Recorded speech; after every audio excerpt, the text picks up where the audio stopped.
Irmãos, vamos abrir as nossas Bíblias na carta de Jesus Cristo a Pérgamo, que fica no livro de Apocalipse, no capítulo 2, versículo 12.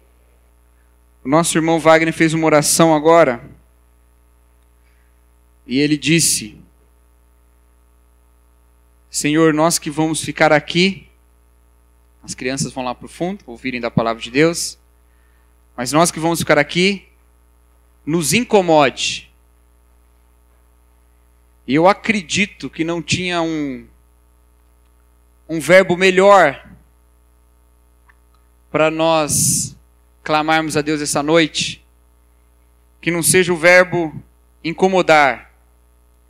Não existia uma petição que melhor se adequasse a esse texto do que a que pede que o Senhor venha a nós com o seu santo incômodo. Porque é isso que esse texto que Jesus Cristo traz à igreja de Pérgamo significa. É nesse sentido que o Senhor Jesus Cristo traz uma admoestação a Pérgamo. E eu sei que nós não saímos de casa para ir para nenhum lugar onde a gente se incomoda. A gente não quer estar em lugar que nos incomode. Mas se é para receber um tratamento, a gente se submete ao incômodo. Seja o incômodo de um remédio amargo, seja o incômodo de uma injeção dolorida, seja o incômodo até de uma cirurgia, a gente se submete. E hoje nós rogamos que a palavra de Deus trate das enfermidades da nossa alma. Amém? Então vamos ler o que o texto diz. Apocalipse 2, a partir do versículo 12. Escreve ao anjo da igreja em Pérgamo: assim diz aquele que tem a espada afiada de 2 gumes. Sei onde habitas, onde está o trono de Satanás, mas conservas o meu nome e não negaste a minha fé, mesmo nos dias de Antipas, minha fiel testemunha, que foi morto entre vós, onde Satanás habita. Entretanto, tenho algumas coisas contra ti, porque tens aí os que seguem a doutrina de Balaão, que ensinou Balaque a fazer os filhos de Israel pecarem, induzindo-os a comer das coisas sacrificadas a ídolos e a se prostituírem. Assim também tens alguns que, de igual modo, seguem a doutrina dos nicolaítas. Portanto, arrepende-te. Se não te arrependeres, logo virei contra ti e lutarei contra eles com a espada da minha boca. Quem tem ouvidos, ouça o que o Espírito diz às igrejas. Ao vencedor darei do maná escondido e uma pedra branca, na qual está escrito um novo nome que ninguém conhece, a não ser aquele que o recebe. A cidade de Pérgamo era uma também grande cidade da Ásia, da época em que esse livro foi escrito.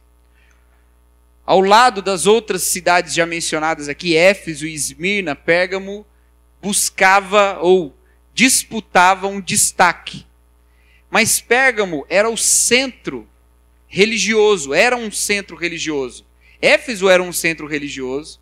Esmirna tinha uma comunidade judaica importante, mas Pérgamo era o centro religioso de uma série de cultos que tinham aquela cidade como a cidade central da província. O culto, por exemplo, ao deus Asclépio, que era o deus da cura, representado por uma serpente. Havia também uma grande estátua de Zeus, possivelmente a qual se faz a referência quando fala da habitação de Satanás, uma estátua do deus romano Júpiter, não é? Que é o Zeus grego, havia lá em Pérgamo. E havia lá também um centro de um culto ao imperador, o primeiro templo, o primeiro lugar de culto ao imperador Augusto, que recebia esse nome em Roma de divino, que é o que significa Augusto. Meu nome é Carlos Augusto, mas eu sou divino não, tá? Mas o Augusto divino é por causa disso. Ele era adorado como um deus e era adorado como um deus primeiro em Pérgamo, e isso se espalhou dentro da província, ela se tornou o centro do culto aos imperadores, o que fazia um misto de religiosidade idólatra e submissão política àquele imperador. Misturava essas coisas. É por isso que esse texto traz um tom falando sobre aquela cidade ser a cidade da habitação de Satanás. O trono de Satanás está lá. Está falando esse tipo de coisa sobre essa cidade.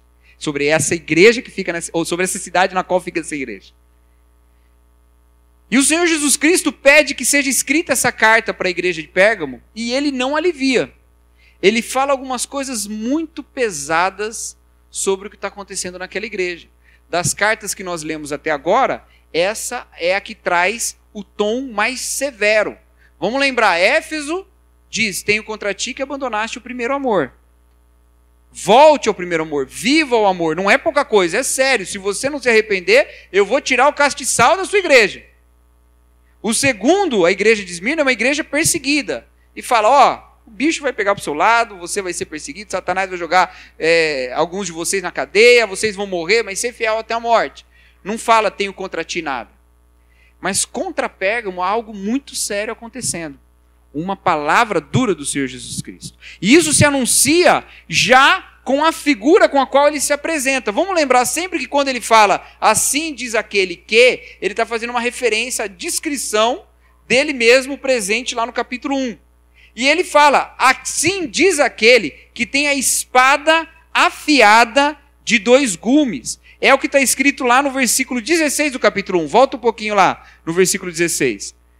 João descrevendo a imagem que ele viu de Jesus Cristo. Na mão direita ele segurava 7 estrelas e da sua boca saía uma espada afiada de 2 gumes. Seu rosto brilhava como o sol no seu fulgor.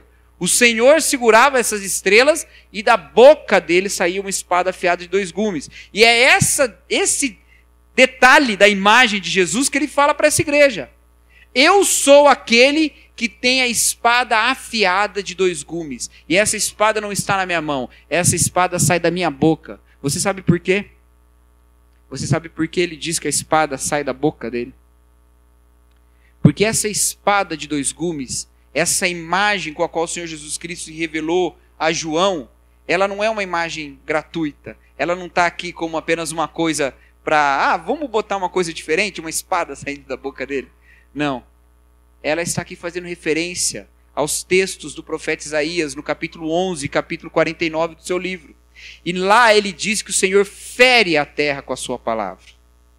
A espada que sai da boca do Senhor é a espada do juízo, é a espada do julgamento, é aquela que julga todas as coisas, as intenções do coração, aquela que julga e que separa a fidelidade da infidelidade.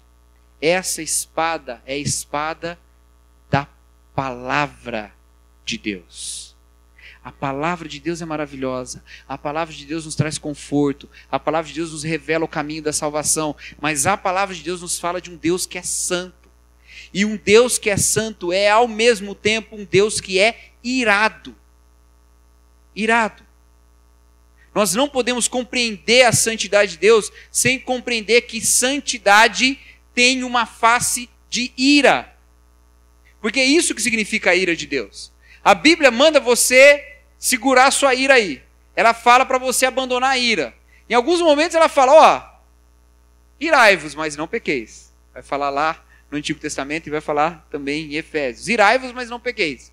Porque sabe que a ira é uma reação à injustiça. Quando você está diante de alguma coisa que você julga injusto, você se sente irado. A ira já aflora. Ela é quase irremediável. O problema é agir pela ira. Porque se você agir pela ira, você vai estar agindo segundo sua própria justiça. E a sua justiça é deturpada. Agora, Deus é santo e justo. E a justiça de Deus é perfeita. Então a ira de Deus é perfeita. E o uso da ira de Deus é perfeito, justo e santo.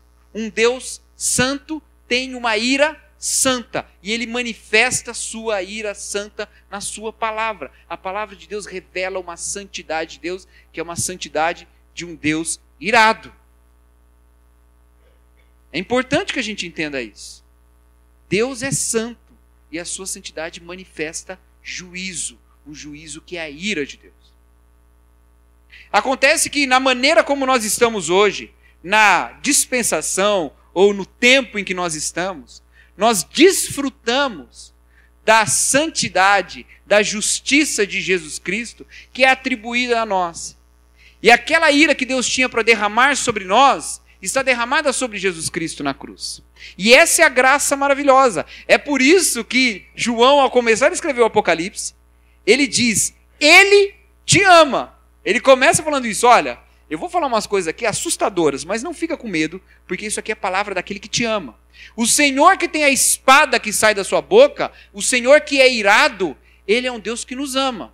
Isso está revelado de maneira muito clara em Romanos capítulo 1.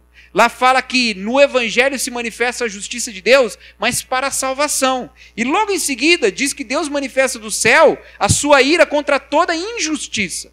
Então a santidade de Deus se manifesta com ira, menos no Evangelho, porque o Evangelho fala de um Deus irado que derramou sua ira sobre Jesus e por isso não tem ira para cair sobre nós. Acontece que muitas vezes, apegados a esse discurso de graça maravilhosa, e é maravilhosa mesmo de Deus, nós simplesmente relaxamos e esquecemos da santidade de Deus. E ao nos esquecermos da santidade de Deus, nós caminhamos por caminhos de iniquidade. Há um texto, há um trecho muito interessante sobre isso, lá na Epístola de Judas. A Epístola de Judas que antecede aqui o livro de Apocalipse. Judas escreve uma epístola, é muito interessante o que ele escreve.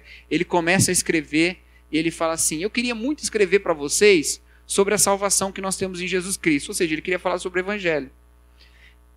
Só que, eu estou parafraseando, né? Judas não usava esse linguajar. Só que, tipo assim, não usava. Ele fala assim, mas acontece o seguinte, apareceu uma coisa mais importante para tratar com vocês, que é a necessidade de vocês defenderem o Evangelho, a fé que veio desde lá de trás até chegar em vocês. É importante que vocês entendam isso. E aí ele vai escrever toda a epístola, e ele vai falar de homens que estavam no meio da igreja, deturpando a pregação, e ele usa uma expressão, que é a expressão que nós deveríamos entender, colocar no nosso coração e perceber como isso acontece o tempo todo nas igrejas. Homens que transformam a graça de Deus em libertinagem. Homens que transformam a graça de Deus em libertinagem.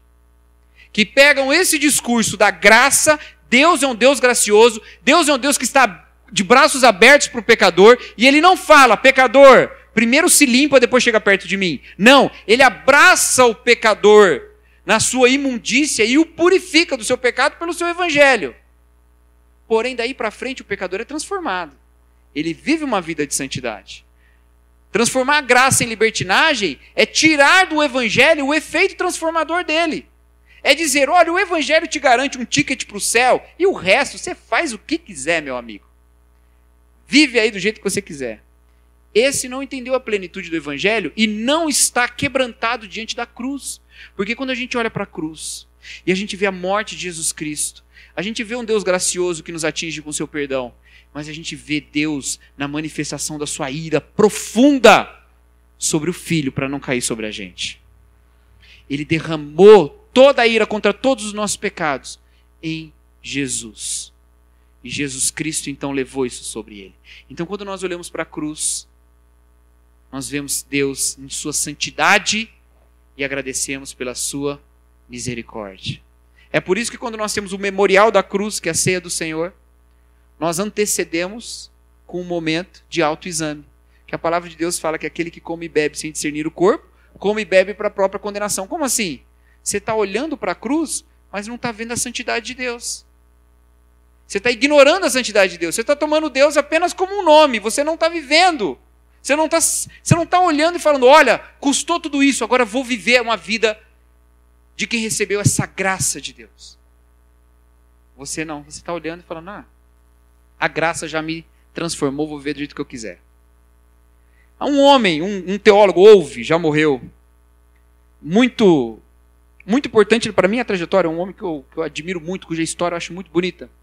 Um teólogo alemão chamado Dietrich Bonhoeffer. Ele era teólogo da igreja luterana e ele foi um dos fundadores da igreja chamada Igreja Confessante na Alemanha. A Igreja Confessante foi aquela que se opôs a Hitler. quando Hitler ascendeu no seu culto ao imperador também, já que ele se chamava de Führer, o líder, e tinha todo um culto cívico a ele. Quando Hitler ascendeu ao poder, Bonhoeffer e outros criaram essa igreja, chamada Igreja Confessante, porque grande parte da igreja católica e protestante foram atrás do Hitler. E Bonhoeffer foi um dos que resistiram. E Bonhoeffer escreveu um livro, cujo título em português está como discipulado, mas talvez o melhor título seja O Custo do Discipulado. O custo do discipulado. O que custa ser discípulo de Jesus? E isso, a princípio, é um absurdo, porque não custa nada. É graça de Deus. Amém? É graça de Deus, amém. É graça, não custa nada para nós. Porém, ele faz uma distinção entre dois tipos de graça. A graça chamada graça barata e a graça chamada graça preciosa. A graça barata é aquela na qual nós recebemos e vivemos do jeito que queremos. E achamos que ela não nos coloca numa vida diferente, que ela não nos transforma para um outro caminhar, que ela não nos desafia a abandonar certas coisas. Isso é uma graça barata. Isso aí não é experimentar o que a graça significa. A graça preciosa é daquele que olha para o sacrifício de Jesus, toma aquilo para si e fala, peraí, isso aqui é muito valioso. Isso aqui é muito valioso. Eu o tomo e eu me adequo a ele. Eu me adequo a esse presente valiosíssimo.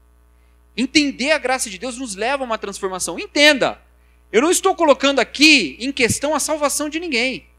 Porque graça é graça. Eu estou falando sobre como é que a graça nos impacta quando a fé é genuína. Ela nos transforma. E o que acontece com essa igreja de Pérgamo é que provavelmente ela segurou as pontas nesse momento em que ela começou a ser perseguida. A gente vê pela história da igreja, especialmente a história da igreja no Império Romano, que um dos grandes pontos que levantou o império contra a igreja era o fato de que os cristãos não adoravam o imperador. Isso era um problema, porque o culto ao imperador sustentava um pouco a política romana. Tanto que lá na frente, quando o imperador Constantino se converte ao cristianismo, a barra que ele tem que enfrentar é essa. O pessoal quer que ele continue liderando os cultos a ele e ele não quer, e aí vai ter um problema lá. Essa igreja provavelmente sofreu muita perseguição por causa disso. Ela sofreu, mas provavelmente por causa disso. E até um deles morreu, Antipas. Possivelmente um dos líderes da igreja. Morreu. E aqui diz o Senhor Jesus Cristo, minha fiel testemunha. Você sabe qual que é a palavra testemunha em grego? Mártir.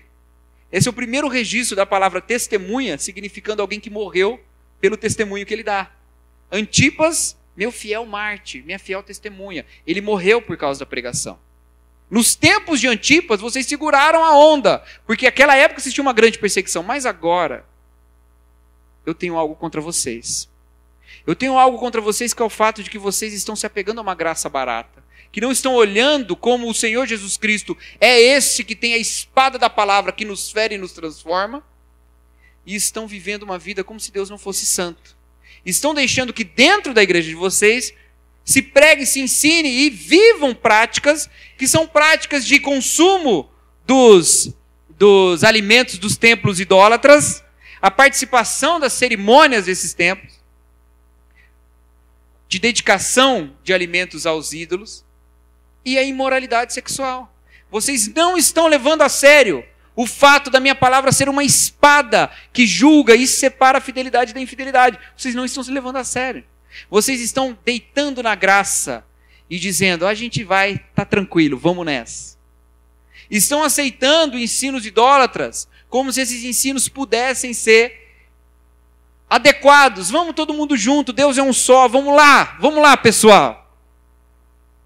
Estão praticando imoralidade sexual, levando um conceito como se o Senhor quer o meu espírito, não quer meu corpo. Como disse uma famosa atriz brasileira alguns anos atrás, Deus quer o meu corpo, não quer o meu... Deus quer o meu espírito, não quer o meu corpo. E por isso ela apresentava programas de cunho sexual na televisão. Isso é graça barata, gente. Isso é graça barata. Mas quando nós olhamos para um evangelho real, verdadeiro, nós somos transformados por quem Deus é.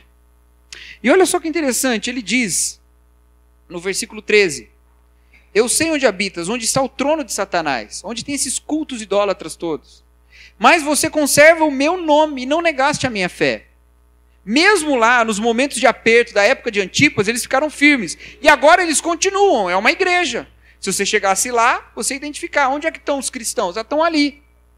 Mas quando você entrasse na igreja, você ia ver que eles mantiveram o nome de Jesus, porque eles continuavam falando o nome de Jesus.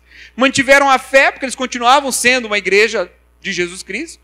Mas eles aceitavam que lá dentro recebessem todos esses tipos de ensino, que misturavam todas as pregações, que misturavam todas as religiões e que levavam à prática da imoralidade sexual. Não é a primeira vez que isso acontece. Esse tipo de problema é levantado em outras epístolas. Já falei de Judas, mas também lá em 1 Coríntios. No capítulo 5, Paulo fala que aqueles homens lá de Corinto aceitavam todo tipo de moralidade entre eles, até as que não se viam entre os gentios. Os que nem eram crentes, eram gentios, que tinham todo tipo de perversão, não via coisas que acontecia dentro da igreja de Corinto. O que acontecia dentro da igreja de Corinto? Especificamente o que ele está falando lá, era de um homem que se deitava com a mulher do seu pai. E essas coisas você não vê entre os gentios, mas vê dentro da sua igreja. Que negócio é esse? E vocês se orgulham por isso. Por que se orgulham? Porque nós recebemos todo mundo. Claro que nós recebemos todo mundo. Claro que você não precisa ser melhor para estar no nosso meio, porque ninguém aqui presta pelo seu próprio mérito. Claro que não.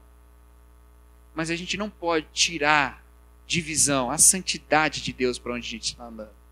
Senão a gente deixa de ser uma igreja.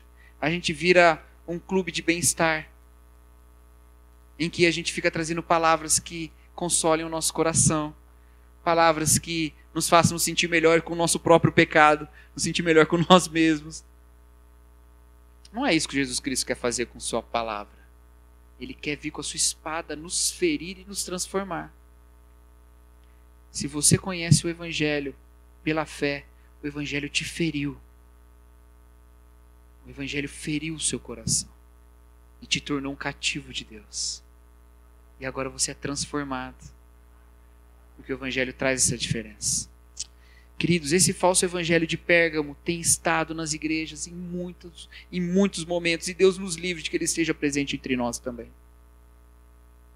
Nós estamos numa época em que os cristãos são odiados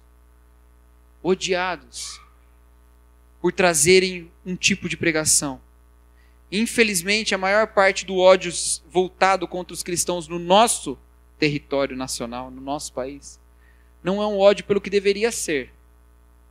Não é porque nós trazemos o incômodo de Cristo, junto com o amor que nós precisamos trazer sempre. Mas é um ódio pelas posturas, muitas vezes hipócritas, que nós assumimos. Contudo, para balancear esse tipo de visão, igrejas têm aberto mão da santidade de Deus e pregado uma graça barata. Tem aberto mão de falar do pecado e da moralidade sexual e pregado um tipo de evangelho que não fere as pessoas. Mas essa ferida é ferida santa de Deus. Essa ferida é aquele constrangimento diante do amor de Cristo, que fala, eu não posso continuar vivendo a minha vida nos meus descaminhos, se Deus me ama desse jeito. Ou seja, se você não tem uma visão do tamanho da santidade de Deus e da ira da qual você foi liberto, você não tem noção do tamanho do amor de Deus, que derramou essa ira sobre Jesus. E se a gente não prega a santidade e a espada de Jesus Cristo, as pessoas não têm noção do tamanho do amor de Deus. Estão entendendo o que eu estou dizendo? Não adianta você querer trazer um evangelho soft, um evangelho macio, uma graça barata, porque ela não diminui só a ira de Deus, ela não diminui só a santidade de Deus, ela diminui o significado do amor de Deus. E você não quer que as pessoas conheçam o amor do tamanho do amor de Deus? Então você tem que dizer quão santo é esse Deus. Nós cantamos isso agora, santo, santo. Quão grande é meu Deus. E em seguida nós dissemos, Senhor, eu quero ouvir a sua voz. Que voz? A voz do Deus Santo. A palavra que é espada e que toca o nosso coração. E como igreja nós precisamos pregar essa palavra. E como igreja nós precisamos orientar os irmãos. E como igreja nós precisamos admoestar os irmãos. Queridos, igreja é um lugar de gente pecadora. Estamos todos unidos aqui em pecado. Ou não estamos unidos em pecado, estamos todos unidos juntos aqui em Jesus Cristo, mas todos somos pecadores. Não deixamos de ser pecadores. Nós todos erramos, nós todos cometemos pecado. Nós vamos pecar essa semana e nós pecamos a semana que passou. Nós pecamos uns contra os outros. Por mais que nós tenhamos e estejamos nos esforçando para nos fortalecer no vínculo da fé e do Espírito, do amor que vem de Deus entre nós, nós pisamos no calo um dos outros de vez em quando. A gente traz palavras que machucam o outro. A gente às vezes tem dificuldade de perdoar. Tem. Nós somos pecadores. E quando você estiver em pecado, e um irmão chegar para você e falar, irmão, você está em pecado, você está errado. Se isso aqui é uma igreja, devem os dois estarem ajoelhados diante do que a palavra de Deus, que a espada fala. Os dois devem reconhecer qual é o poder de Jesus Cristo, manifestado na sua palavra. Os dois. O que fala, não fala por orgulho. Corrige sua vida aí, seja como eu. Não. Ele vem chorando, porque a admoestação é dada com lágrimas. E o que ouve quebrado pela palavra e se ajoelha diante da palavra de Deus. Porque a autoridade para admoestar não está no pastor, porque o pastor é um pecador. Não está em nenhum líder, porque todos os líderes são pecadores. Não está nos diáconos, porque diácono tem fama de perseguir crente pecador, né? Diácono é o olho do vigia. Não está no diácono. Sabe onde é que está a autoridade? Está na espada que sai da boca de Jesus Cristo. E essa espada te fere. E essa espada te leva ao arrependimento. E você fala, Senhor, eu esqueci da sua santidade, mas nunca mais. Nunca mais eu vou corrigir a minha vida. E eu vou caminhar pelo poder do seu Espírito, não pelo meu mérito, mas porque o Senhor é poderoso para me transformar. E isso é maravilhoso. Sabe por que isso é maravilhoso? Porque Ele é poderoso. Porque Ele segura a espada e Ele controla todas as coisas. E o cântico que a gente cantou agora tem uma... Te acertou tudo hoje, hein, cara? A gente não combina essas coisas, né? O cântico fala uma coisa maravilhosa. O tempo está em suas mãos, gente. Tem alguma coisa mais irrefreável da perspectiva humana do que o tempo? Não existe. Mas o tempo está na mão de Deus. E quando o tempo está na mão de Deus, significa que Ele pode fazer todas as coisas. Você pode estar olhando para a sua vida agora. E você pode estar olhando para Jesus Cristo. E a palavra que sai da boca dele, e a espada que te fere. E você fala, Senhor, eu não tenho como me transformar. E o Senhor fala, você não tem mesmo. Mas a espada é minha. O poder é meu. Quem te transforma sou eu. O que você precisa é parar de confiar na sua própria santidade, é parar de confiar na sua própria bondade. Você precisa cair de joelhos diante desse Deus e falar, Senhor, me muda, porque só o Senhor tem poder para fazer isso. E Ele tem. E Ele tem. Você quer viver a vida do Evangelho? Se quebrante diante de Deus. Senhor, eu estou enrolado nessa vida. Eu estou enrolado nesse lamaçal. Mas o Senhor pode me tirar. O Senhor pode me limpar. E o Senhor é aquele que vai me guardar de tropeçar até o final. Quando o Senhor Jesus Cristo diz isso para Pérgamo, e Ele fala lá, no versículo 16, arrependa-te. Ele não fala arrependa-te, dizendo assim, se corrige aí, senão o bicho vai pegar. Ele fala, se arrependa. E o meu poder vai te transformar, se arrependa. Porque você está na cidade onde está o trono de Satanás e você tem que ser reinado por alguém. Ou você vai ser reinado por mim e você deixa eu reinar. Ou não tem jeito, você vai ser reinado por Satanás. E lá no último verso dessa epístola de Jesus, dessa cartinha de Jesus, no versículo 17, diz assim, quem tem ouvidos, ouça o que o Espírito diz às igrejas. Ao vencedor darei o maná escondido e uma pedra branca, na qual está escrito um novo nome, que ninguém conhece, a não ser aquele que o recebe. É muito difícil entender o que essa pedra branca significa. O maná é mais fácil, a gente sabe o que o maná significa. O maná era o sustento de Deus no deserto, Jesus Cristo fala que ele é o pão que veio do céu, fazendo uma referência ao maná. Ele está falando de que comer de Jesus é participar dele. Mas o que esse sentido está falando? De uma pedra com um nome novo. Ele está falando assim, olha, quem diz quem você é sou eu. Quem te dá o nome sou eu. E eu vou dizer quem você é. Então viva conforme a identidade que eu te dou. Quem te transforma em alguém absolvido? Uma das leituras possíveis da pedra branca é essa, que você está sendo absolvido. Quem te transforma em alguém absolvido, justificado e santo? Sou eu. Arrependa-te e deixa eu mudar a sua vida. Deixa eu mudar o seu coração. Eu vou transformar a sua conduta. E esse é o nosso compromisso como igreja, queridos. Nós temos o compromisso um com o outro, porque se nós vivemos o amor de Deus, nós precisamos vivê-lo de maneira inteira, integral. E precisamos trazer a admoestação. Precisamos trazer Jesus Cristo com tudo que Ele tem. Ele é aquele que foi morto e viveu. E porque vive, a gente tem certeza de que também viverá. Ele é aquele que traz o maná, Ele é aquele que traz as bênçãos, é aquele que segura as estrelas e que brilha no mundo sombrio, mas é aquele também que traz a espada. E nós não vamos tirar nenhum pedacinho de Jesus. Ele traz a espada para nos transformar. E Ele nos transformará. Amém?